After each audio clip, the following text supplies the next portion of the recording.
Subscribe करें, like करें, share करें, कमेंट जरूर करें। मान्यवर कांशीराम साहब के बारे में तो बताने में काफ़ी समय लगेगा। उनका पूरा जीवन जो उन्होंने संघर्ष किया, तो हम तो परम पूज्य बाबा साहब डॉक्टर भीमराव अम्बेडकर जी के बाद में दूसरे जो बाबा साहब हैं, बहुजन होंगे, दलित होंगे, पिछड़ होंगे, अल्पसंख्यक होंगे, वो मान्यवर कांशीराम साहब हैं। और उन्होंने जिस प्रकार से परम पूज्य बाबा साहब का जो सपना था, उस सपनों को साकार करने के लिए जिस प्रकार से उन्होंने संगठन को मजबूत ज़मीन पर खड़ा किया। कांशीराम साहब बहुत देश की बहुत बड़ी हस्ती थे। मान्यवर कांशीराम साहब का जो जन्मदिन आ रहा है, उनको बहुत ही अभिनंदन वंदन करते हैं। ऐसे महापुरुष समाज में पैदा होते रहें। समाज में जो कुरीतियाँ पैदा होती हैं, जो तकलीफ़ें कठिनाइयाँ होती हैं, वो उनका समाधान होने के लिए, समाधान करने के लिए ऐसे महापुरुषों की आवश्यकता है। उनको अभिनंदन वंदन करते हैं। क्योंकि हम लोग उसमें पुलिस विभाग में थे और हमें न कोई किताब पढ़ने को मिली थी, न कुछ मिला था। लेकिन जब कांशीराम जी आए, जब हमारी ड्यूटी लगी, तो हमने कांशीराम को नज़दीक से देखा था। कांशीराम ने हमारे लिए बहुत कुछ किया है। वहाँ भी कहा, उन्होंने संगठन को बढ़ावा दिया था और एक एक आदमी को उन्हें जोड़ा और उसी मूवमेंट को बना के उन्होंने सत्ता में काब्ज किया था। और यही मैं कहूँगा, कांशीराम का योगदान बहुत ही अच्छा रहा, सराहनीय रहा है। नमस्कार दर्शकों, मैं हूं अमित बोरसन और आप देख रहे हैं रेंजर टीवी इंडिया, ना धर्म ना जात, केवल सत्य के साथ। दर्शकों, आज हम बात करने जा रहे हैं भारत देश के महानायक कांशीराम साहब की, जिन्होंने हमारे देश के गरीब, शोषित, वंचित, अल्पसंख्यक और जो भी श्रवण समाज में भी गरीबों के लिए जो हक अधिकार दिलवाने में के लिए एक राजनीति पार्टी स्थापित की। आज वो हमारे बीच में नहीं है, मगर उनके जो विचार हैं, उनके जो कार्य हैं, जो उनका संघर्ष है, वो हमारे बीच में रहेगा। और उनके विचारों को और जानने के लिए आज हम अपने देश के समाजसेवियों से भी उनके विषय में जानकारी लेंगे और अपने चैनल के माध्यम से आपको अवगत कराएंगे। तो आज हम चलते हैं मान्यवर कांशीराम साहब के विषय में जानकारी लेने के लिए देश के समाजसेवियों से। पहले सभी दर्शकों को मेरा अभिवादन। रेंजर टीवी इंडिया एक अपना अलग ही महत्व रखता है और उनके द्वारा जो कार्यक्रम किया जा रहा है मान्यवर कांशीराम साहब के बारे में, तो मान्यवर कांशीराम साहब बहुत देश की बहुत बड़ी हस्ती थे और उस समय सीनियर साइंटिस्ट की हैसियत से काम कर रहे थे, वैज्ञानिक थे। और उस समय जब उनके कार्यालय में एक दीना भाना वाल्मीकि को जब अवकाश नहीं मिला और उन्होंने भी सिफारिश की, तो अवकाश न मिलने के कारण उस समय उन्हें कोई चिंता नहीं थी। लेकिन जब उनसे ये पूछा गया कि भाई दीना भाना, तुम 14 अप्रैल पर ही छुट्टी क्यों नहीं लेना चाहते हो, तब उसने जब बताया तो कांशीराम साहब को तब उसने उनको बोध हुआ कि मैं इतना बड़ा अधिकारी होते हुए भी मुझे इस क्षेत्र की जानकारी नहीं है। तो फिर उन्होंने दीना भाना वाल्मीकि से ये प्रेरणा ली और फिर वो देश में एक क्रांति के लिए निकल पड़े।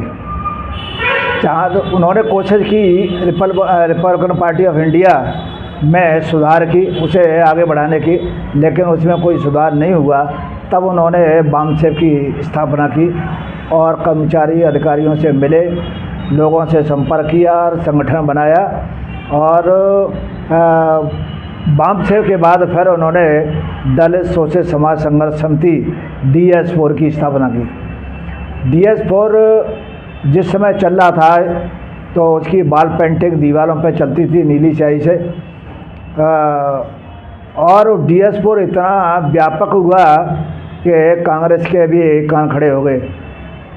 इतनी बड़ी क्रांति बाबा साहब के बाद अगर कोई कर सकता है तो मान्यवर कांशीराम साहब कर सकते हैं। उन्होंने यह करके दिखाया जब DS4 अपने पूरी ताकत के साथ खड़ा हुआ, जैसे इस समय भीम आर्मी खड़ी है, उसी तरह DS4 ने कि इतनी संख्या हुई कि फिर उन्होंने 1984 में उन्होंने पार्टी की स्थापना की। वो जानते थे कि इस तरीके से हमारी कोई सुनने वाला नहीं है। जब हमारा अस्तित्व होगा, हमारा राजनीतिक मंच होगा, जब हम पार्लियामेंट में पहुँचेंगे तो अपने लोगों की भलाई भी करेंगे, अपने लोगों की सुरक्षा भी कर पाएंगे। इसीलिए उन्होंने इस क्षेत्र में काम किया और महिला विंग में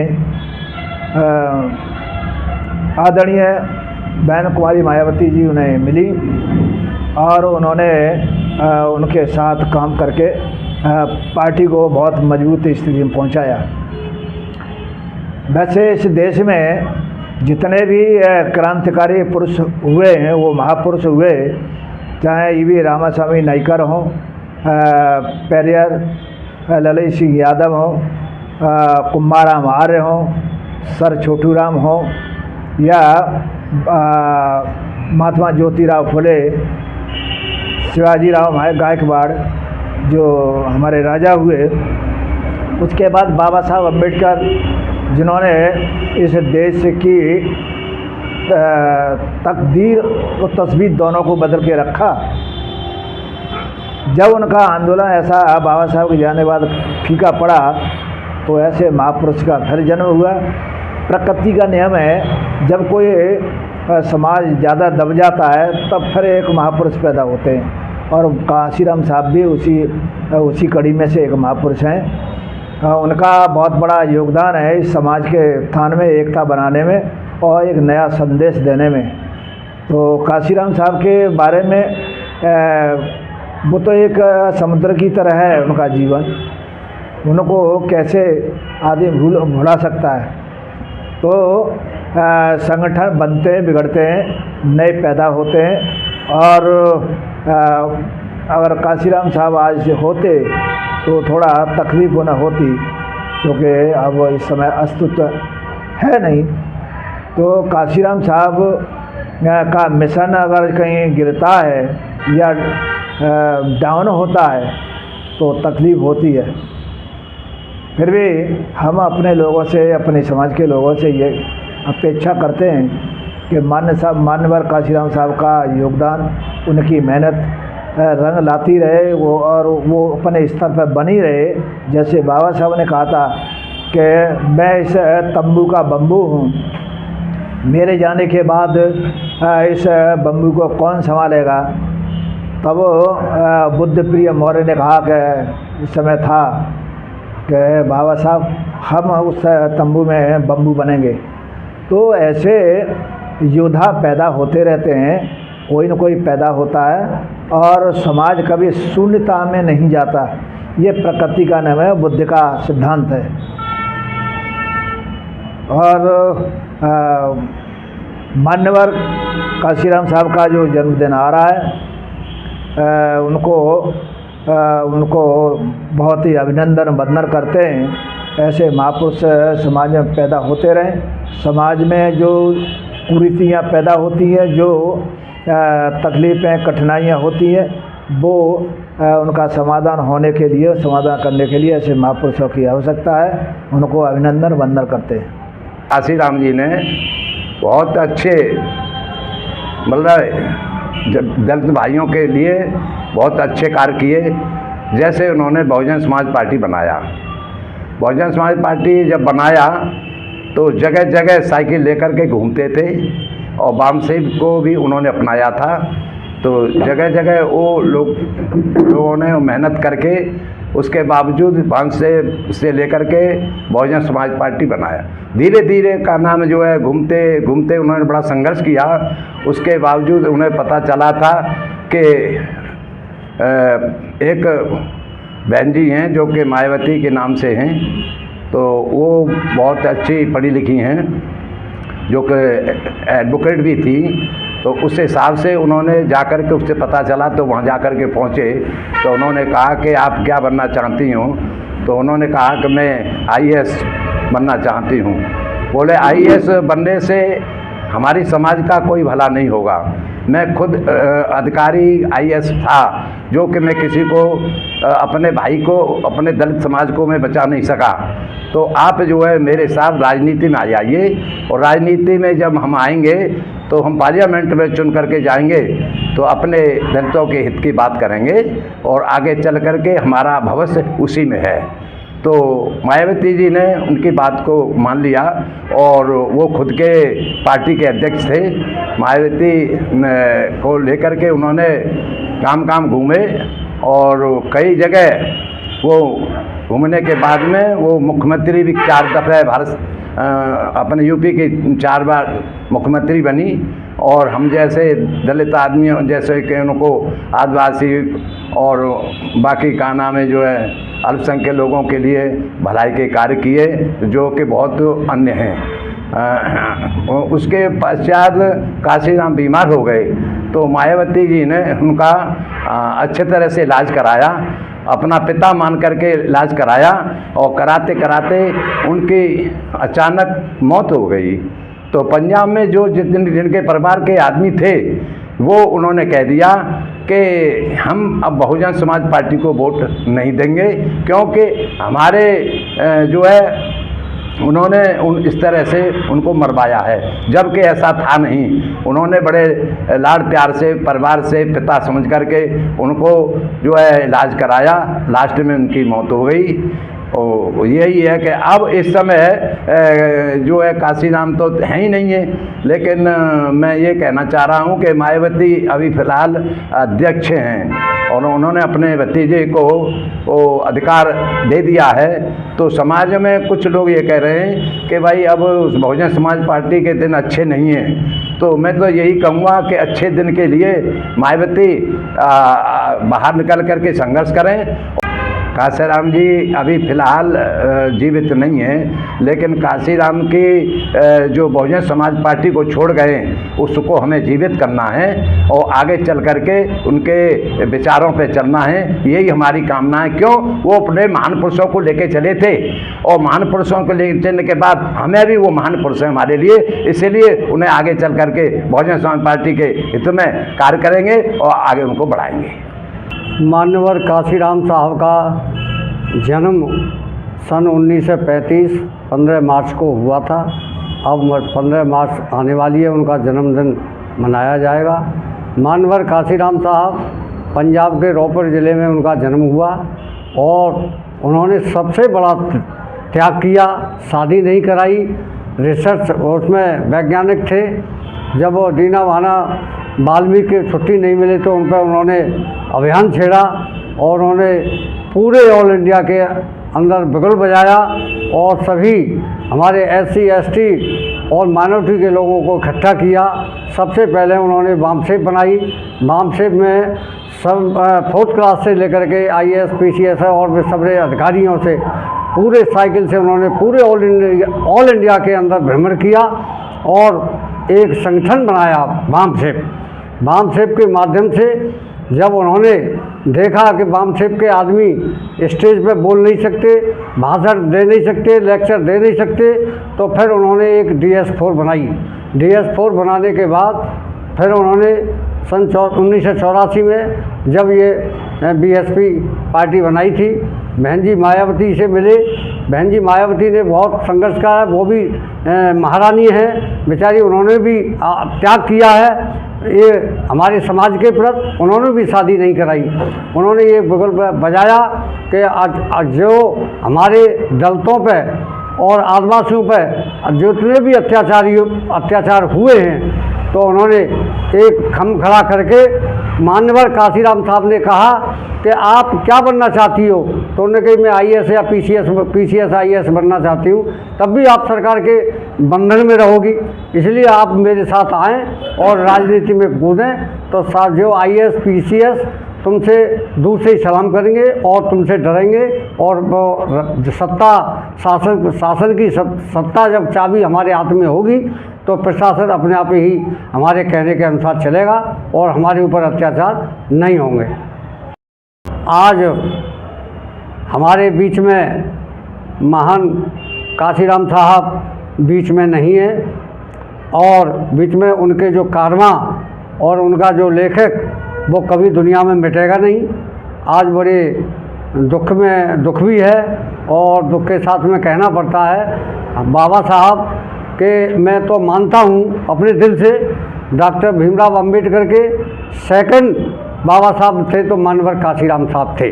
देखिए, सबसे पहले तो मैं आपका शुक्रिया अदा करता हूँ कि हमारे पूजनीय मानवर साहब के बारे में आपने हमसे जागरूकता फैलाने के लिए आपने जो प्रश्न किया है ये हमारे लिए बड़ा सोचनीय और विचारणीय है और ये हमारे समाज के लिए भी है, क्योंकि एक हमारे बाबा साहब हुआ करते थे जो समाज के लिए उन्होंने कार्य किए, उन्होंने समाज के संविधान के जरिए उनको अधिकार भी दिए।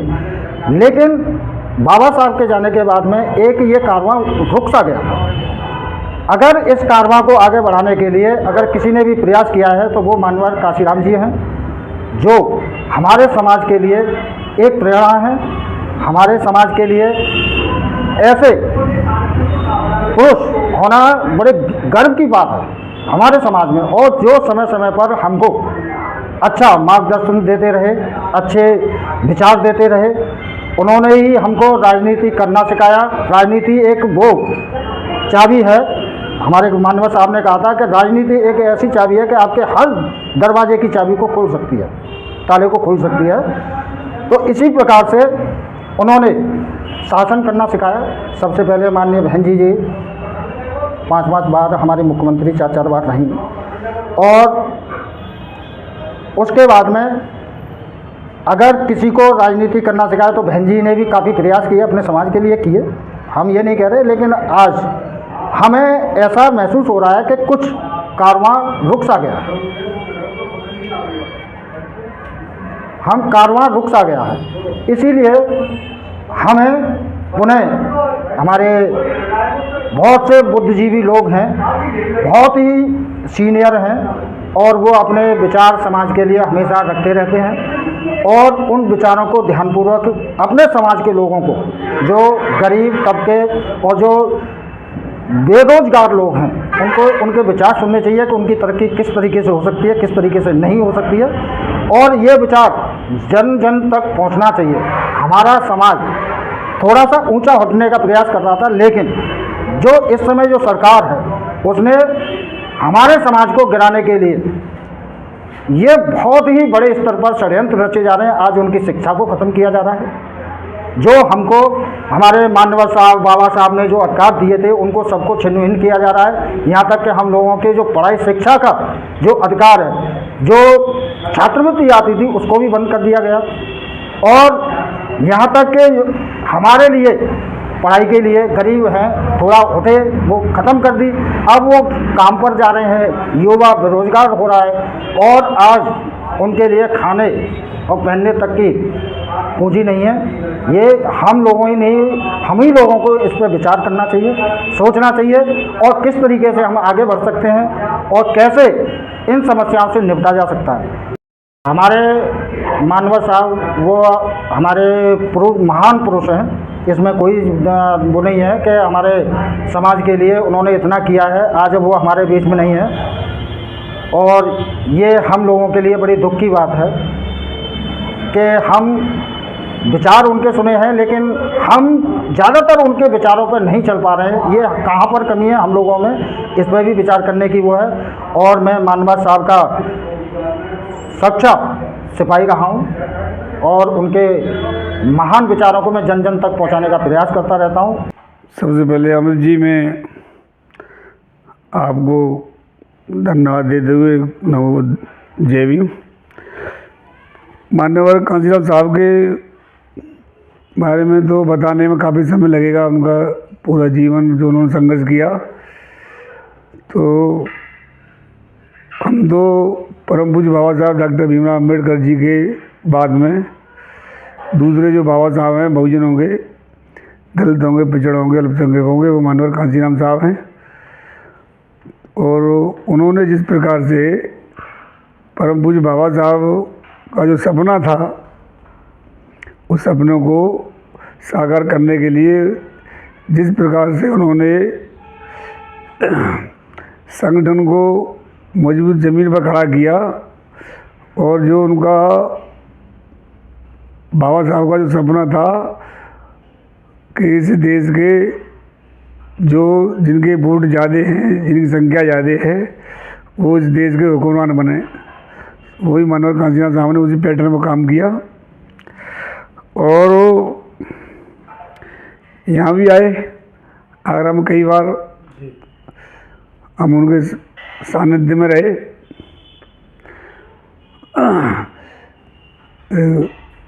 आप सबसे पहले उनसे कब मिले और उनके बारे में कब आपने सुना कि कोई एक ऐसा लीडर भी है जो गरीब, दलित, वंचित या अल्पसंख्यकों के हक अधिकार के लिए एक राजनीतिक पार्टी बनाकर और उनको सत्ता की चाबी सौंपना चाहते हैं?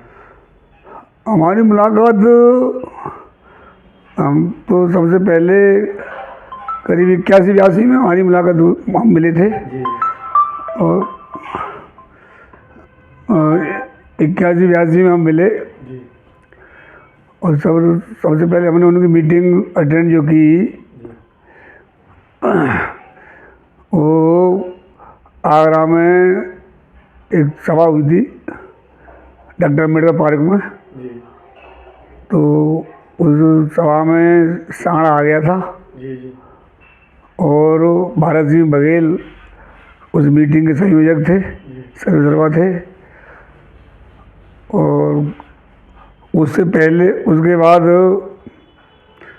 ध्यान नहीं रहा, उससे पहले शायद जो है, बाद की बात है या पहली बात है, बाद की बात था, जो जलेसर में सभा हुई थी मनोहर काशीराम साहब की, जिस 84 के आसपास की बात है, जब जो मिले भारत सिंह बघेल उस समय चुनाव लड़े, सबसे पहला बहुजन समाज पार्टी से लोकसभा का, जलेसर लोकसभा से। तो उसके बाद फिर करीब 90 में, वैसे तो काशीराम साहब को तो हम काफ़ी समय से बहुजन संगठन के माध्यम से जानकारी हो गई थी हमें, और पढ़ते रहते थे कि उन्होंने पहले वामसेव DS4 बनाई। और जो हमसे, हमारे जो बड़े थे, बुजुर्ग थे, जो वामसेव के हमारे सम्मानित साथी थे, वो नहीं है दुनिया में, उनके पास हम बैठा करते थे, तो वो मनोहर काशीराम साहब के बारे में चर्चा करते थे और पूरे मिशन के बारे में, और बहुजन संगठन के माध्यम से हमें पूरी जानकारी मिलती रहती थी। तो ये बात है लगभग जो है 78 के आसपास की बात है, जब 77-78 में हम जो उनसे वार्तालाप होती रहती थी। ये बाबू कंचन सिंह जी हैं, बाबू कालीचरण जी हैं, और डॉक्टर देवी दयाल जी हैं, काफ़ी लोग थे। तो मनोहर काशीराम साहब के बारे में बताते रहते थे। तो उसके उपरांत ये 90 में टेढ़ी आप आए थे मनोहर काशीराम साहब, जब हमने, हमारी माता जी ने उनका यहाँ और हमारे साथी उनका स्वागत किया था, ये डॉक्टर अम्बेडकर तराई पर, टेढ़िया पर। और जो हमारी माता जी का फूड है उसी समय का, जब हमारी माता जी ने जो है, क्योंकि उस समय पैसे की बहुत शॉर्टेज थी, तो काशीराम साहब जहाँ आते थे तो जो कार्यकर्ताओं की प्रेरणा दी जाती थी कि भाई कुछ धन दो काशीराम साहब को। तो उस समय हमने 100 रुपये की माला पहनाई थी मनोहर काशीराम साहब को। हमारी, मैंने भी पहनाई, हमारे साथियों ने पहनाई, हमारी माता जी ने पहनाई। इसके उपरांत काशीराम साहब एक बार एक रथ लेके आए थे, बहुजन जागृति रथ लेके आए थे जो, तो उस समय भी यहाँ टेढ़िया पर लाने का मौका मिला। यहाँ कार्यक्रम नहीं था, परंतु हमने जो है प्रयास करके जो है वो टेढ़िया पर वो आए। तो मनोहर काशीराम साहब यहाँ टेढ़िया पर लगभग 3 बार आ चुके हैं, 3 बार आ चुके हैं। और बहन जी तो जो है कई बार आ चुकी टेढ़िया पर। ये डॉक्टर अम्बेडकर जो प्रतिमा है, वो बहन मायावती जी ने, उनके कर कमलों के द्वारा उसका उद्घाटन हुआ था। और मनोहर काशीराम साहब की जो सोच थी, हमने जो है उनके कई कैडर और मीटिंग अटेंड की वामसेव के साथियों के साथ।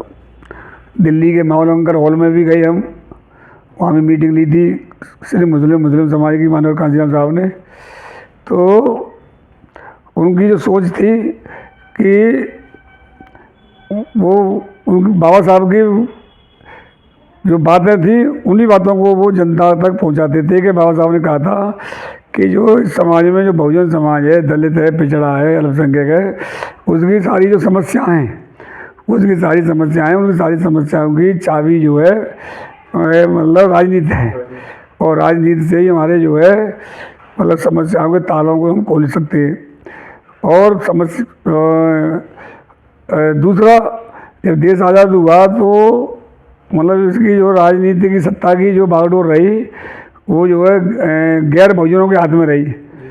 गैर बहुजनों के हाथ में रही। कुछ जो है जो पूंजीवादी समर्थक थे और आज भी हैं, तो उनसे जो है संघर्ष था कि इस देश में अगर बहुजन समाज के हुक्मरान बन जाएंगे तो मतलब इस देश में खाली दलित नहीं, पिछड़ों की भी, अल्पसंख्यकों भी, और यहाँ तक कि सामान्य जो लोग हैं वो जो प्रगतिशीलवादी हैं और जो प्रजातंत्र में विश्वास रखते हैं, उनके लिए भी बहुजनों का जो है इस देश पर हुक्मरान होना बहुत आवश्यक है। माननीय कांशीराम साहब से तो आज भी प्रभावित हैं, कोई उनकी बुराई नहीं कर सकता। जिस प्रकार से उन्होंने संघर्ष किया कि हमने देखा था कि वो एक ही सेट में उनके कहीं जो है बटन लग रही है, कभी कहीं एक कब खुला है, कब वो हो रहा है। तो एक बार माननीय कांशीराम साहब जो है PW गेस्ट हाउस में आए थे, जो है हम भी वहाँ थे। तो हमारे जो है बुजुर्ग सीनियर साथी थे, इसमें अब इस दुनिया में नहीं है, माननीय रामचंद्र भास्कर जी। तो उन्होंने माननीय साहब से हमारे सामने कहा था, बैठे थे बेड पे, हम भी जो है खड़े थे, सामने बैठे थे, कि हम साहब जो है इनको पिछड़े वर्ग के ये हैं और जो है जो मुस्लिम समाज के हैं ये है, हम इनको जोड़ रहे हैं। तो माननीय कांशीराम साहब ने भास्कर जी से कहा कि आप किसको जोड़ रहे हैं, किससे जोड़ रहे हैं, आप किसी से जोड़ रहे हैं, पहले आप एक जो है खम्मा खड़ा करिए, जब भी तो उससे जुड़ेगा कोई आकर के। तो पहले उन्होंने कहा, कहने का संकेत ये था कि जो डॉक्टर अम्बेडकर के मूवमेंट को चलाने वाले हैं, पहले वो तो जुड़ें, वो जुड़ जाएंगे, चाहे वो किसी भी समाज के हों, बहुजन समाज के, तो वो कम से कम जो है खुद तो जुड़ें। तो तक ऐसी सोच थी और उनको साकार भी हुआ, सपना साकार भी हुआ कि उत्तर प्रदेश में 4 बार की सरकार चलाई। तो ये माननीय कांशीराम साहब की सोच थी और उन्हीं की प्लानिंग थी। और हम जो है पंजाब में भी हमारे सांसद चुन के आए, विधायक चुन के आए, मध्य प्रदेश में भी हमारे सांसद चुन के आए थे और बिहार में भी चुन के आए थे। तो ऐसा लगा था कि मतलब अब इस देश में बहुजनों का शासन आने वाला है। और इसी सपने को पूरा करने के लिए उन्होंने चौधरी देवीलाल जी, इधर को लालू यादव जी, और ये आपके कर्नाटक में देवेगौड़ा वगैरह जो है, इन सबसे बात हो गई थी।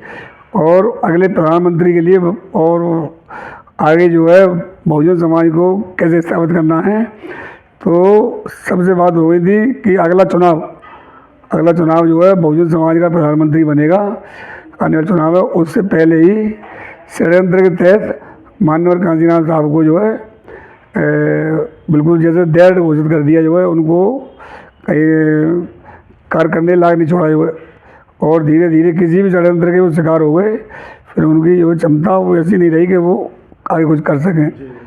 तो कांशीराम साहब की जो आने वाली 15 मार्च है, तो मैं अपने सभी बहुजन समाज के, जो देश में के बहुजन समाज और देश से बाहर भी रह रहे हैं, उन सबको जो है उनके जन्म दिवस पर बहुत बहुत जो है हार्दिक मंगल कामनाएं देता हूं। और माननीय कांशीराम साहब की प्रेरणा लेते हुए उनके सपनों को पूरा करने के लिए और मिशन में लगे रहें, उनके जो है बताए हुए मार्ग पर चलें और सामाजिक जागृति करते हुए बहुजन समाज मजबूत हो, इकट्ठा हो, और तभी इस देश के हम हुक्मरान बन सकते हैं। सर्वप्रथम मैं रेजर टीवी इंडिया को बहुत बहुत मुबारकबाद देता हूं, जो हमारे आवाज़ पर आए।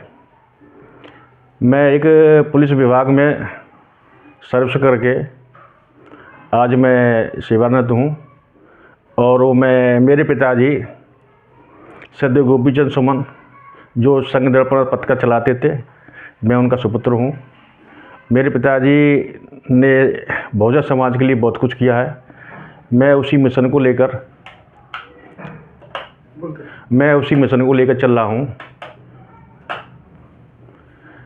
काशीराम जी का जन्म 15 मार्च 1934 को रोपड़ जिले के पंजाब के रोपड़ ज़िले में हुआ था। एक रविदसिया परिवार में हुआ था।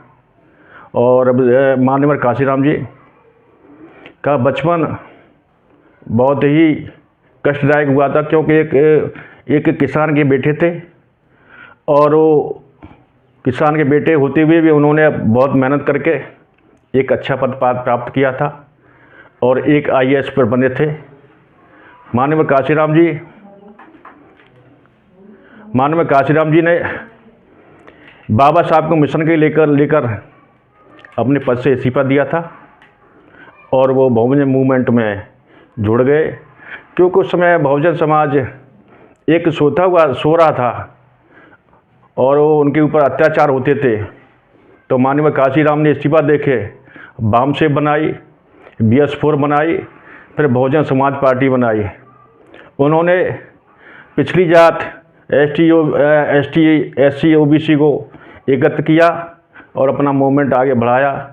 काशीराम जी का योगदान बहुत ही अच्छा रहा है, क्योंकि काशीराम ये चाहते थे कि जो वोट हमारा लेते हैं हमें कुछ मिलता नहीं है। उन्होंने एक ऐसा मूवमेंट बनाया जिसे बहन जी को 4 बार मुख्यमंत्री बनाया और काशीराम जी ने इस समाज के लिए सभी समाज के लिए उन्होंने काम किया और सोती हुई कौम को जगाया। काशीराम का हमेशा हम ऋणी रहेंगे। हम जीवन तक काशीराम का कभी भी उनका जो काशीराम जी ने जो किया हमारे तो हमें उनका ऋण कभी चुका नहीं सकते। बस इतना ही कहूँगा, ज़्यादा तो नहीं कहूँगा, क्योंकि काशीराम का जीवन कल जन्मदिन है और हम काशीराम का जन्मदिन बड़े हर्षोल्लास से मनाएंगे, क्योंकि उनकी देन है जो हम आज बैठे हुए हैं। क्योंकि उस समय काशीराम जी नहीं थे, ना मूवमेंट था, तो उस समय हमारे साथ बहुत अत्याचार होता, अन्याय होता था और उसी को देखते हुए हम लोग काशीराम के मार्गदर्शन पर चलने की कोशिश करेंगे।